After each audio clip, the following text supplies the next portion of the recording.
balik lagi dengan saya Mojo Chip di channel The Chiptos. Jadi kisah ini adalah kisah sesosok demit atau hantu misterius yang tinggal di salah satu rumah kosong, dan suatu ketika rumah kosong itu dihancurkan dan sesosok hantu atau nenek tersebut meminta pindah di salah satu rumah yang berdekatan di tempat yang nenek itu huni, yang sudah dirobohkan atau dibongkar. Namun di situ nenek itu tidak mendapatkan izin dari pemilik rumah tersebut, karena pemilik rumah tersebut menolak sesosok mistis nenek-nenek itu tinggal di rumahnya. Dan akhirnya nenek-nenek itu menjahili si pemilik rumah tersebut. Di rumah itu berisi seseorang anak muda, orang tua dan ibunya sekeluarga. Namun sesosok anak muda itu bisa dibilang dia bisa dalam hal seperti itu. Sebut saja Tolek, dan yang akan bercerita di sini perannya sebagai Tolek. Sebelum melanjutkan ke ceritanya, support channel ini dengan cara like, komen, dan subscribe agar kita tetap terus berkarya. Oke, sekarang kita menuju ke ceritanya. Ini adalah cerita urban dari daerah terpencil di salah satu lereng gunung, namun nama desa disamarkan.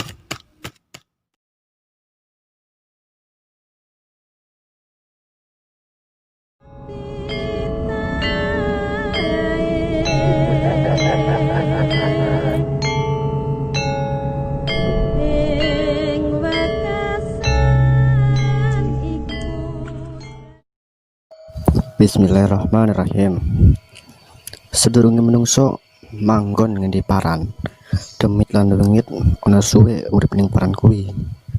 Atau artinya sebelum manusia tinggal di mana saja, jin setan dan roh luhur sudah lama tinggal di tempat itu. Di tahun 2013, tempatnya aku masih kelas 2 SMA, dan almarhumah simbahku masih ada. Beliau sering banget mewanti-wanti atau menasihati aku. Tolek panggilan untuk aku waktu kecil. Hati-hati karo sing cukup omah sowong samping kuwi. Atau artinya hati-hati sama penjaga rumah kosong samping ini atau samping itu. 2014 bulan 2 awal simbah sedo meninggal.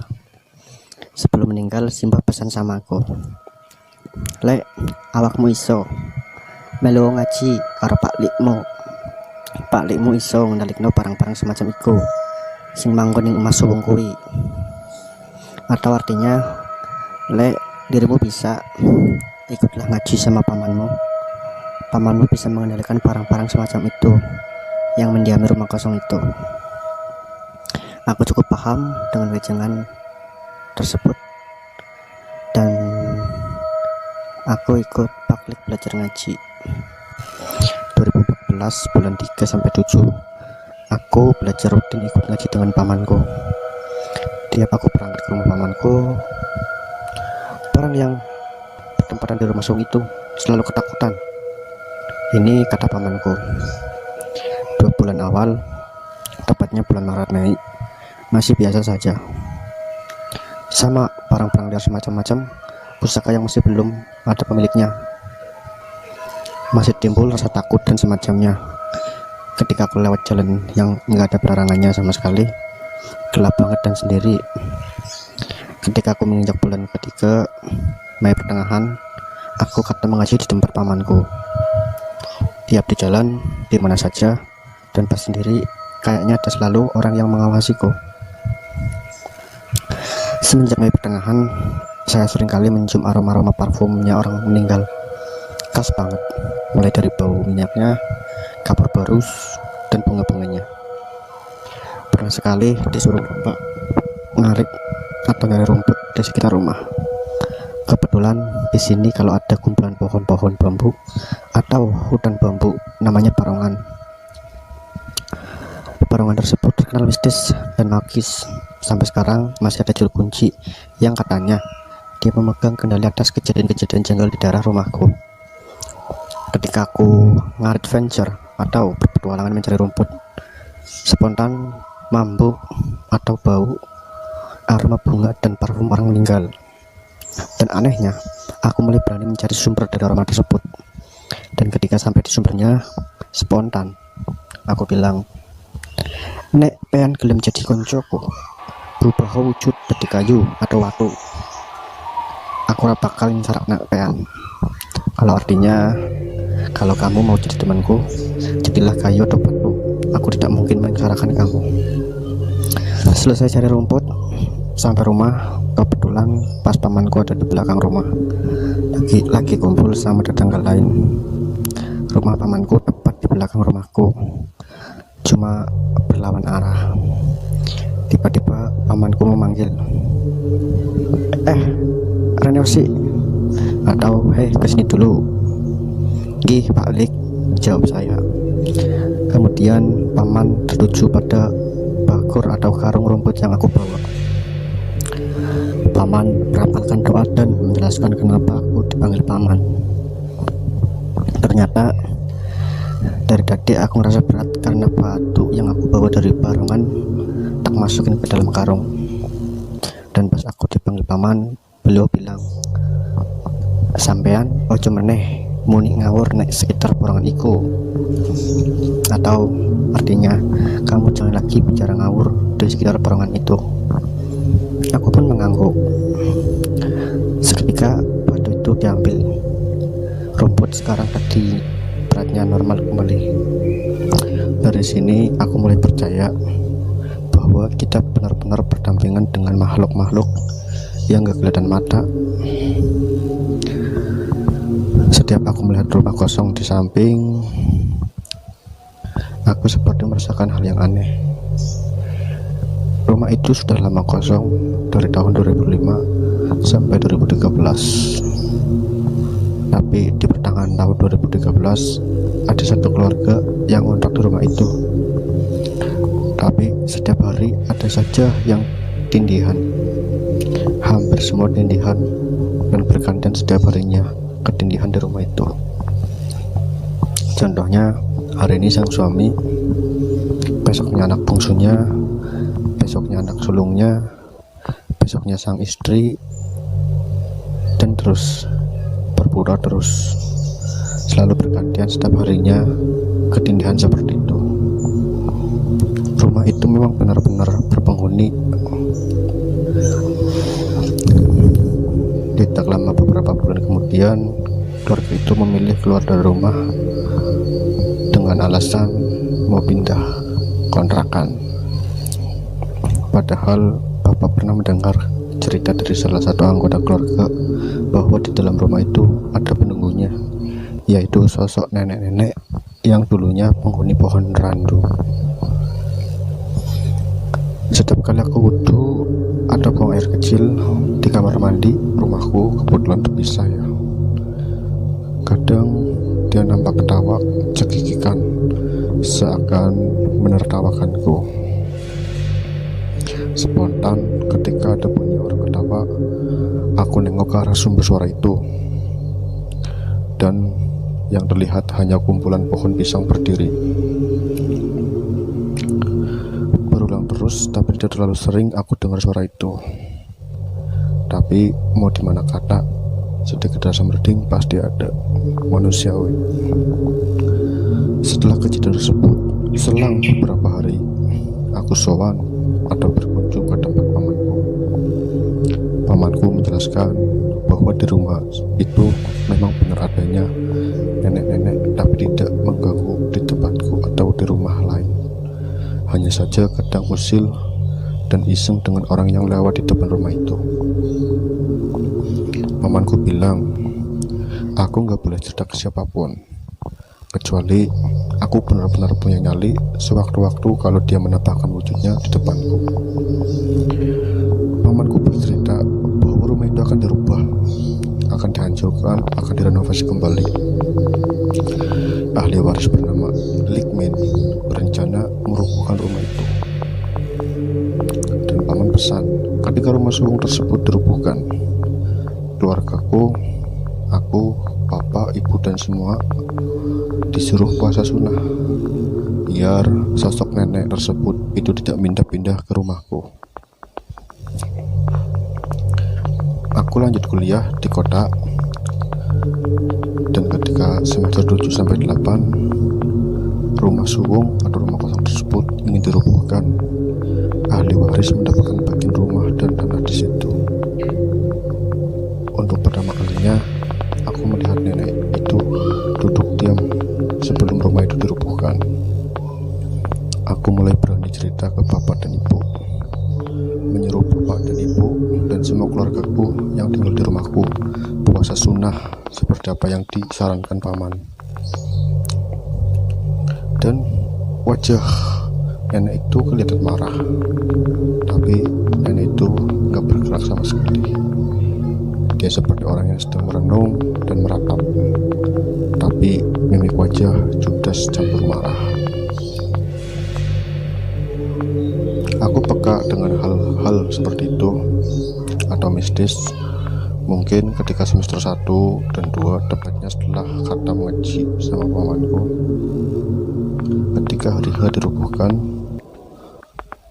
jadwal berubah. Yang rencananya pagi hari jadi sore hari. Kemudian dilanjut penurunan kayu satu persatu, semua lancar. Ketika menuju sepetak yang terdapat nenek tersebut berbaring, seketika kayu di samping terasa berat. Di luar nalar, kenapa bisa sesusah itu? Karena rumahnya tergolong terbuat dari kayu dan anyaman bambu. Akhirnya aku disuruh paman untuk menemaninya. Dan ketika kayu tersebut dipegang paman, kayak ada suara jeritan keras, sangat keras. Dan anehnya, yang gak dengar suara tersebut hanya Pak Likmin, pemilik rumah yang berencana membongkar rumah itu. Likmin tiba-tiba tupang, ngomong latur. Ketika diajak ngobrol, Likmin mulai ngawur dan culametan. Jawab omongan dari lawan bicaranya pun gak ada sopan-sopannya. Ternyata Likmin kesurupan nenek tersebut. Dan ini kejadian aku alami baru dan diajari paman untuk interaksi sama hal mistis.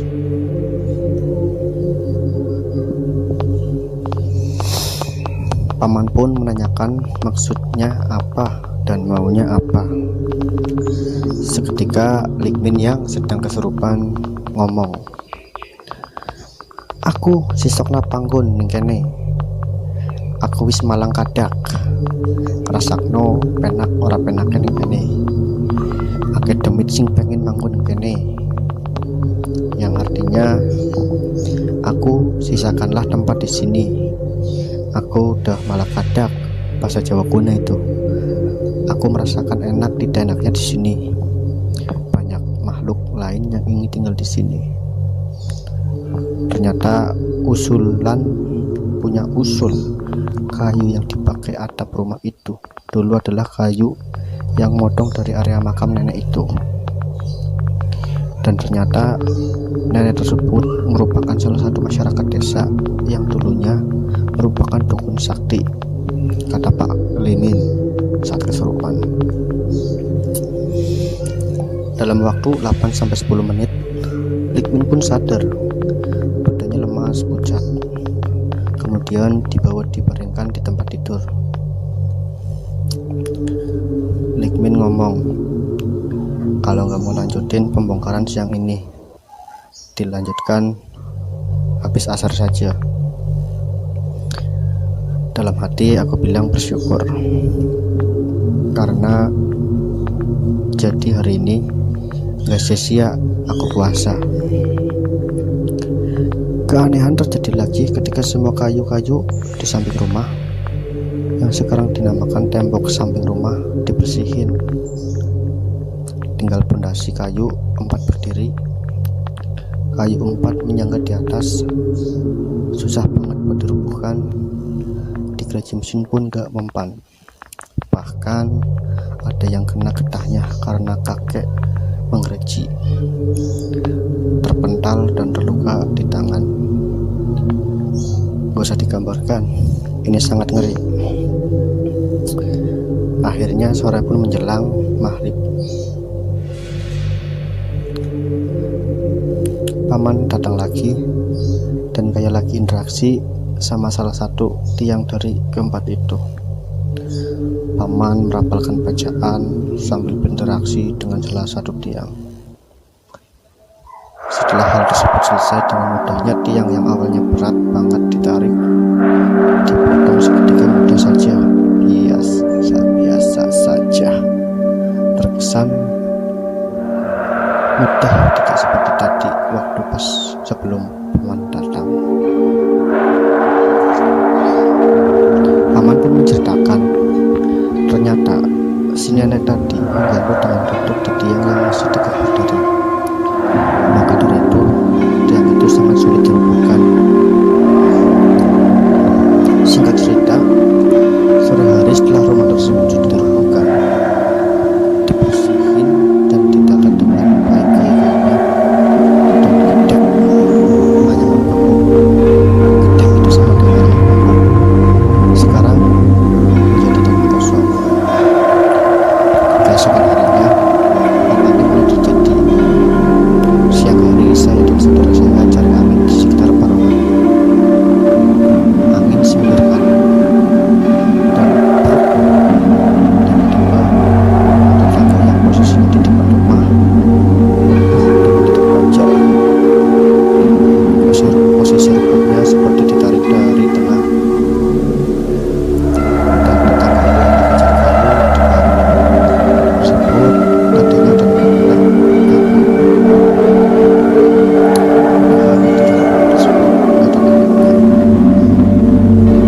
tadinya dan bilang malam pertama yang menurutku aneh seumur hidup, pertama kali aku tidur dan mimpi. Tapi dalam mimpi itu aku melihat diriku sedang tidur di atas tikar, dan malam itu ada ketukan pintu tanpa salah. Tukang tiba-tiba bilang, aku baru berangkat kuliah, menjalak menggonong pas kene, saya dikuai orang Jembarko, atau artinya aku mau main kesini, aku mau main kesini.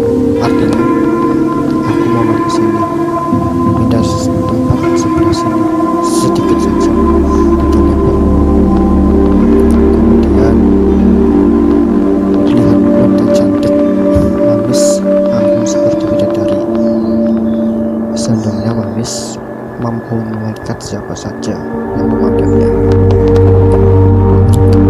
Tapi aku tolak dengan tegas. Aku katakan tidak pada korupsi. Hah. Tidak, aku katakan dengan tidak tegas, tidak. Dan seketika wajah yang tadinya cantik berubah menjadi keriput, seperti nenek-nenek yang nunggu rumah suwung.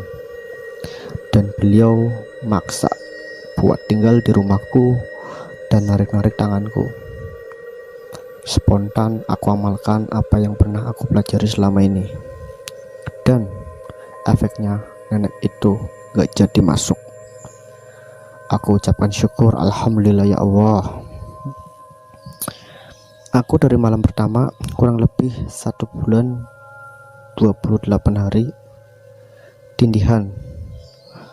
Tindihan itu tidur yang katanya ada barang atau setan sedang duduk di atas diri kita, bisa dibilang dierep-erep. Dan mimpinya cuma itu saja.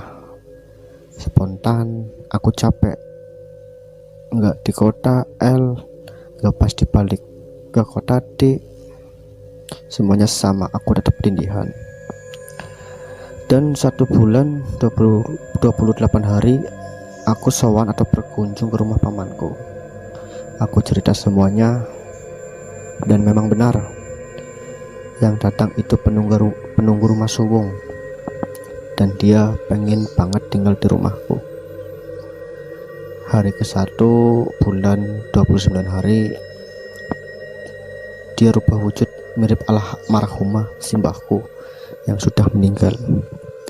Dan dia bilang, "Rini oleh simbah kangen, rene tak rangkul." Artinya, kesinilah lek tolek, panggilan anak-anak waktu itu. Simbah kangen, kesinilah aku peluk. Seketika aku mau ke pelukan beliau, tapi langsung bau busuk tercium sangat menusuk. Dan seketika saya ucapkan istighfar. Simbahku berubah menjadi nenek-nenek itu.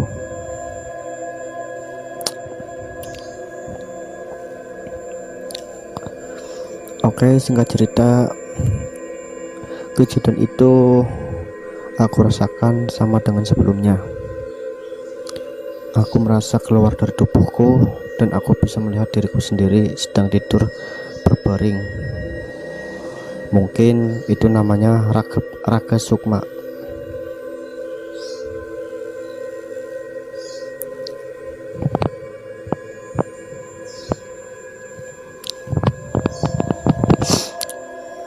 Sampai detik ini, nenek penunggu rumah itu ikut pindah ke pohon besar yang tumbuh di tengah-tengah barongan.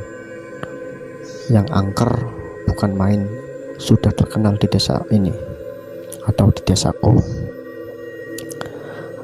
Semenjak saat itu, saya mulai penasaran dengan dunia mereka.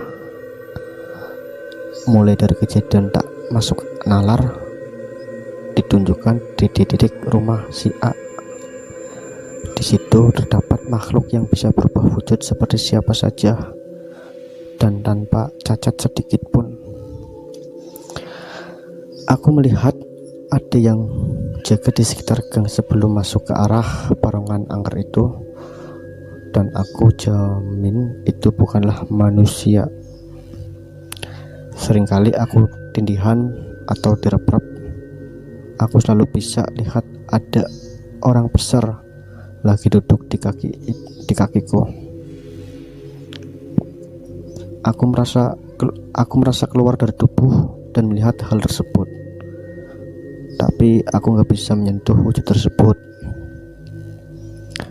Aku pun mengamati terus siapa wujud ini dan diutus siapa, karena tidak mungkin wujud seperti ini datang setiap hari dengan sengaja. Dan ternyata yang sering datang ke mimpiku adalah tangan kanan si nenek penunggu rumah Sowung itu. Dia suruhan si nenek itu. Dia bisa merubah wujudnya menjadi siapa saja. Aku mulai waspada. Membedakan manusia dengan wujud seperti itu tidaklah mudah bagiku. Aku ingat betul wujud makhluk itu. Perawakannya besar, badannya agak lebar, rambutnya acak-acak gondrong. Dari rambut sampai kaki warnanya hitam. Kukunya panjang sekali, tajam, runcing seperti belati, mirip gerandong atau genderuwo. Dia disuruh nenek penunggu rumah Sowung buat ganggu aku, supaya aku mau kasih izin si nenek itu agar dia bisa bertempat di rumahku. Di akhir tahun 2018, aku baru diberitahu paman kalau selama ini ada barang yang ngejaga diri saya. Dia ditugasi paman buat jaga rumahku ketika aku nggak di rumah. Barang tersebut selalu stay di pohon jambu samping rumahku. Kaget awalnya, kok kenapa sampai gitu? Makanya heran, kenapa beda dengan teman-teman sebaya. Aku merupakan orang yang bisa dikatakan pemberani kalau lewat jalan atau wilayah yang terkenal angker. Di awal 2019 aku mulai naik tingkat ngajinya, memperdalam ilmu agama dan untuk tameng guna jaga-jaga dari hal-hal begitu. karena aku cukup was-was dengan nenek itu yang tinggalnya di pohon jambu itu. Sebut saja Mbah Buyut. Mbah Buyut cukup senang ketika aku rajin ngelakuin hal-hal baik. Dan Mbah Buyut ini merupakan jin muslim. Percaya atau tidak percaya, jin muslim dan jin kafir memang ada. Bulan kedua, tepatnya menjelang aku bertambah usia, malam hari aku dengar suara seperti orang lagi lari-lari pakai sepatu bot. Suaranya sangat keras, dimana jelas banget suara prok prok prok. Kemudian terdengar ramai suara pedang saling beradu, treng treng, seperti film drama adegan perang.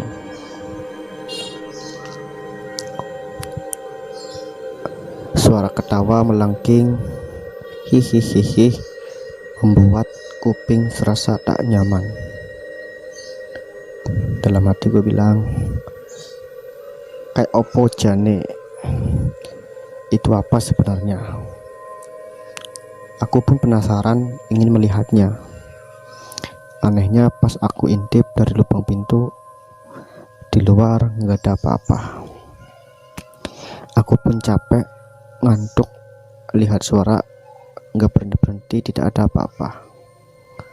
Tapi ketika aku kembali ke kamar tidur, suara itu kembali lagi sampai kurang lebih pukul 2 malam. Aku pun sowan atau berkunjung ke rumah pamanku. Aku ceritakan semua yang aku alami dan aku dengar semalam. Dari menjelang malam sampai pagi buta, aku mendengarkan suara itu. Paman mengatakan, ternyata Mbah Buyut sedang dikeroyok anggota nenek penunggu rumah Suwung. Alhamdulillah, aku bersyukur karena anak buah si nenek itu tidak sampai masuk rumahku. Keesokan harinya, paman pagi-pagi nyuruh aku ke rumahnya. Paman menyuruhku ke sana lewat via telepon. Paman mengatakan kalau aku harus puasa syukur karena sudah dibantu Allah melalui peralatan makhluknya, yaitu Mbah Buyut, buat menjaga keluargaku. Esok harinya aku pun puasa syukur. Puasanya sama seperti puasa Ramadan. Bedanya dalam buka puasa dan sahur hanya berjarak antara azan maghrib ke isya.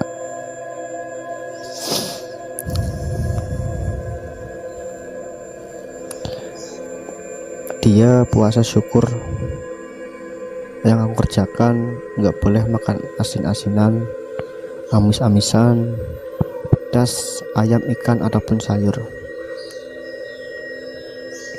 Hanya boleh makan nasi, tahu sama tempe. Bisa dibilang mutilah. Seminggu puasa, hari ketiga sampai 5 sampai ke 7, hal-hal mistis mulai kelihatan di mataku sendiri. Hari ketiga, aku bisa lihat luasnya kerajaan nenek penunggu rumah Suwung di Barongan itu. Megahnya bukan main, layaknya kerajaan yang sangat megah. Banyak sekali buah-buahan dan terdapat aliran air kayak sumber mata air gitu. Hari kelima, nenek itu datang. Aku ditawarin buat tinggal di kerajaan itu. Aku ditawarin buat hidup berkecukupan. Minta apa saja bakal keturutan, bakal dipenuhi, asal mau mengizinkan nenek penunggu rumah Suwung itu tinggal di rumahku. Dan di hari ke-7, siang hari, ada seekor burung yang berhenti di pohon rumahku. Burung tersebut seperti nggak bisa terbang. Dan dari siang menjelang maghrib, burung tersebut masih stay di pohon depan rumahku. Ternyata burung tersebut anak buah dari nenek penunggu rumah Suwung. Dari mimpiku yang didatangi nenek itu, si nenek di kerajaan lembu tersebut, menduduki jabatannya sebagai ketua di kerajaan tersebut. Kenapa bisa menduduki posisi itu? Karena dulunya si nenek merupakan orang yang disegani masyarakat akan ilmu-ilmunya, baik ilmu kanuragan, pengobatan maupun santet teluh. Setelah puasa selesai sampai sekarang, dan semoga saja seterusnya, si nenek nggak akan lagi pernah ganggu atau menampakkan dirinya, baik secara mimpi atau langsung. Ini yang aku harapkan. Aku sendiri ngerasa agak lega, namun di sisi lain ketika saya melewati gang dekat rumahku, di situ aura mistis selalu keras, seakan-akan aku selalu diawasi oleh orang yang sedang lagi mencekram dengan teman-temannya. Ternyata yang duduk di area situ rakyatnya si nenek itu. Sampai detik ini nggak tahu sih apa maksud dan tujuan anak buah si nenek tersebut bertempat di area situ. Intinya yang aku harapkan warga sekitar rumah aman-aman saja, sehat-sehat terus, dan nggak ada yang digangguin wujud gituan, apalagi si nenek itu. Tapi apa yang terjadi sangat membuatku merinding dan was-was. Ada hal aneh yang masih mengganjal.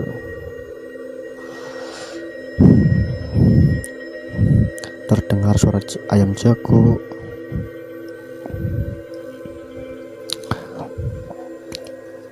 dalam diri ketika selesai melakukan puasa. Ada pikiran adalah semoga nggak terjadi hal aneh pada saat malam hari. Kebetulan akses dari jalan ke rumah lumayan sepi, karena di desa jam 9 malam warga sudah mulai menutup pintu rumah mereka. Malam pertama, malam ketiga, dan malam kelima setelah puasa biasa-biasa saja. Bahkan hal aneh tak nampak di pikiranku maupun bayanganku. Malam setelah itu, si nenek kembali berulah dengan teman-temannya. Aku nggak tahu namanya di bangsa mereka apaan. Ada yang bentuknya manusia, tapi dari ujung rambut kaki hitam semua. Ada yang wajahnya putih semua. Ada yang tinggi banget, bahkan saking tingginya sampai yang melihat hanya tubuh dan kakinya. Ada yang rambutnya panjang banget, macam-macam wujudnya pokoknya. Cuma yang aku herankan, adanya mereka ini tujuannya apa? Layaknya orang bercengkraman, mereka kayak lagi bahas sesuatu, tapi kayak bicara mereka kayak orang lagi ngomong gak jelas. Rame banget, suaranya keras, seakan-akan telingaku diteriaki dari jarak dekat. Aku yang saat itu sadar langsung bangun mencari sumber suara, tapi aku tetap waspada. Aku takut dikageti, soalnya aku orangnya kagetan. Bismillah, pelan-pelan melangkahkan kaki lewat pintu belakang. Ada jelas sedikit dimana tadi aku ngintipnya juga lewat pintu ini. Pintu masih terbuat dari bambu karena bagian belakang rumah dapur. Anehnya pas aku ngintip, suara yang tadinya terngiang di telinga seketika jadi perlahan-lahan suaranya. Tampak sepercik api dikelilingi mereka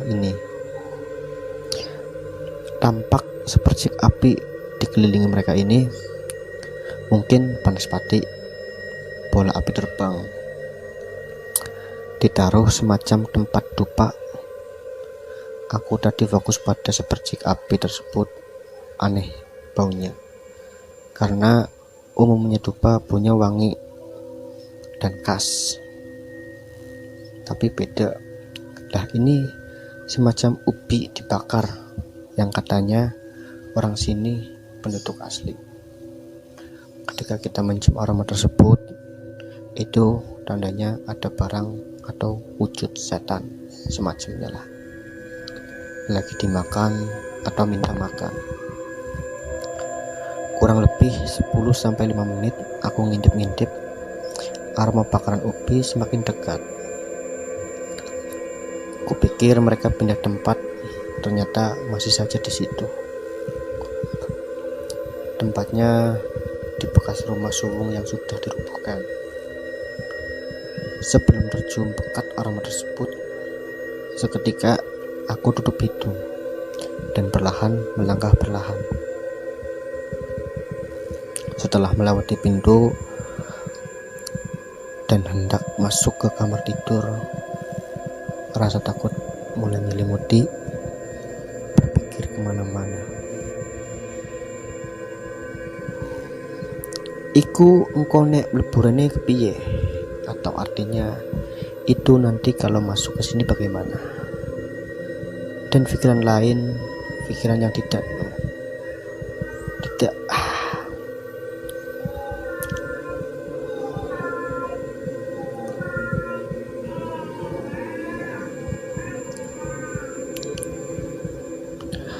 rasa takut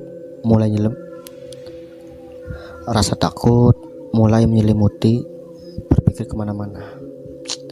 Dalam hati, iku engko nek mlebu rene kepimen, atau artinya itu nanti kalau masuk ke sini bagaimana.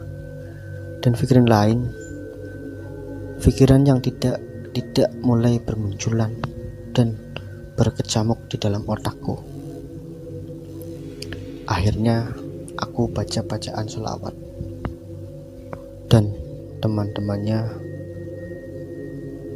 Tertidurlah aku, dan mimpi tak lain ternyata mimpiku sama kayak tadi yang telah terjadi. Aku bermimpi ngintip mereka yang sedang bercengkraman.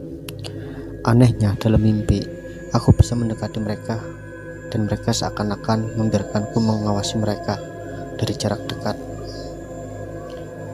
Ya ampun, baunya ada yang busuk sekali, ada yang biasa saja, ada yang seperti minyak jelanta.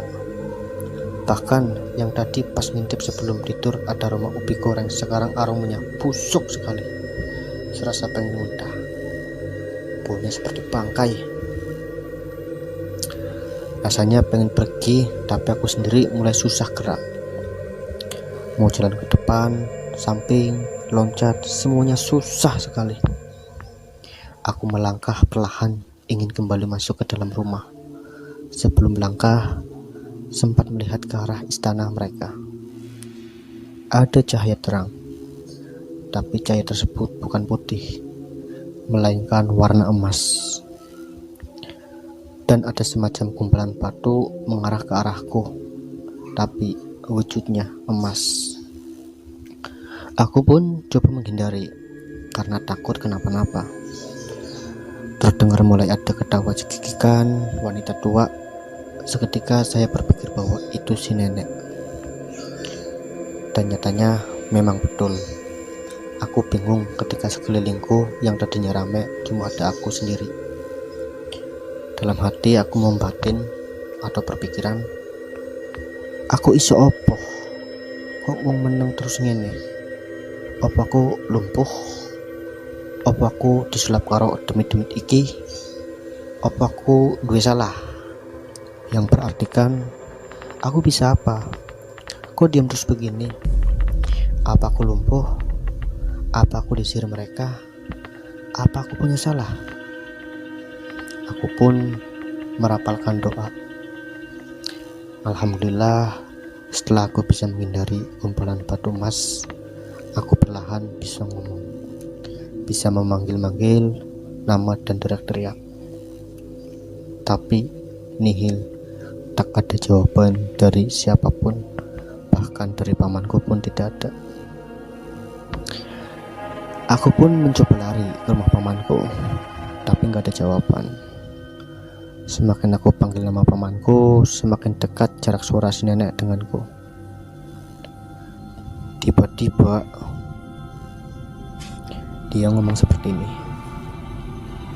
Ayo melu simbah, emas semono akehe bakal tak kena awakmu langsung. Kuwi apohe posomu kek wingi kae. Njaluk opo? Dang muni wae sebutno panjalakanmu. Tak nei. Yang pangganku sembarang ono. Munio. Yang artinya, ayo ikut nenek. Emas segitu banyaknya akan kuberikan langsung untukmu. Itu imbalan puasamu. Yang kemarin minta apa? Cepat ngomong saja. Sebutkan keinginanmu. Aku berikan. Di tempatku apapun ada. Ngomong saja. Aku hanya mendengarkan suara tersebut tanpa melihat wujud dari yang ngomong. Akhirnya aku perlahan berjalan ke arah emas tersebut. Di dekat emas tersebut, aku batin atau berpikiran dalam hati. Nek emas iki ditakdirno saka Gusti kanggo aku tulung mengko pas aku tangi wujudna. Nanging yen emas iki mung apus-apus tipu muslihat dan gagil gawe aku tangi. Atau artinya, kalau emang emas ini ditakdirkan oleh Tuhan untukku, tolong nanti ketika aku bangun, wujudkanlah. Dan jika emas ini hanya tipuan mereka semata, bangunkan aku sekarang. Bangunkan aku segera. Dan ternyata semua hanyalah tipuan si nenek. Sampai sekarang si nenek penghuni rumah sulung itu masih datang dan merayuku untuk tinggal di rumahku. Dan sekian ceritanya, semoga terhibur. Terima kasih.